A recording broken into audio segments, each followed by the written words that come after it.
तो प्रलय का अर्थ अगर हम जीवधारी अपने जीवन के संदर्भ में समझें तो महादेव हम सभी जीवधारियों को ज्ञान अर्जित करते हुए अज्ञान से अपने जीवन को बाहर निकालने का संदेश दे रहे हैं। तो इस प्रकार से सृष्टि के अनावश्यक विचार और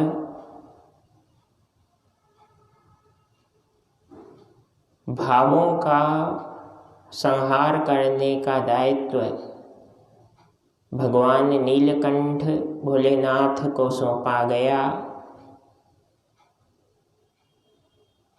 प्रायः हम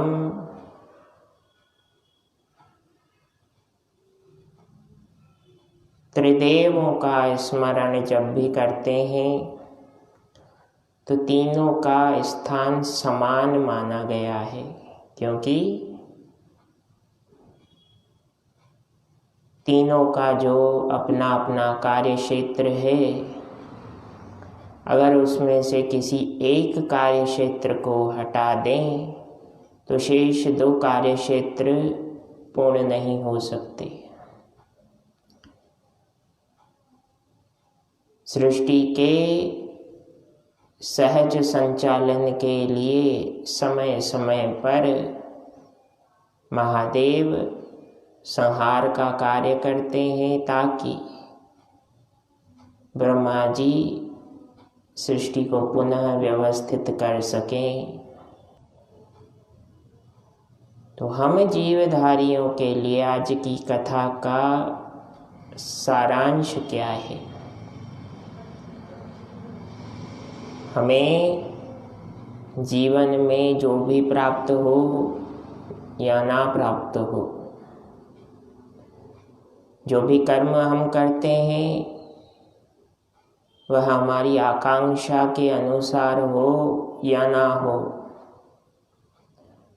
उस कार्य के प्रति वफादारी, ईमानदारी आवश्यक है। जिस प्रकार से ब्रह्मा जी सृष्टि का सतत संचालन करने के लिए श्री हरि से प्रार्थना करते हैं तो श्री हरि उसे स्वीकार करते हैं। जब भोलेनाथ से प्रार्थना की गई संहार कार्य के लिए तो उन्होंने उसे स्वीकार किया।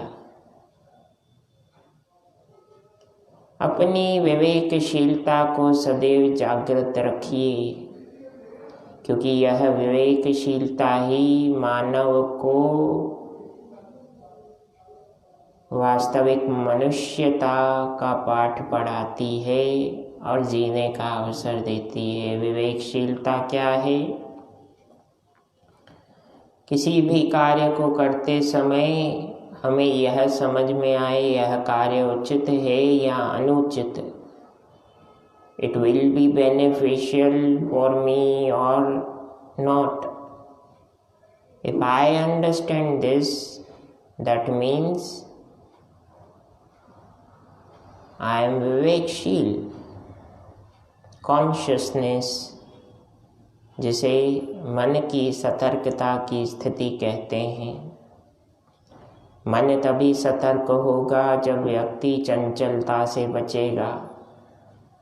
मुस्कुराना और मजाक बनाने में अंतर है, उस अंतर को समझिए।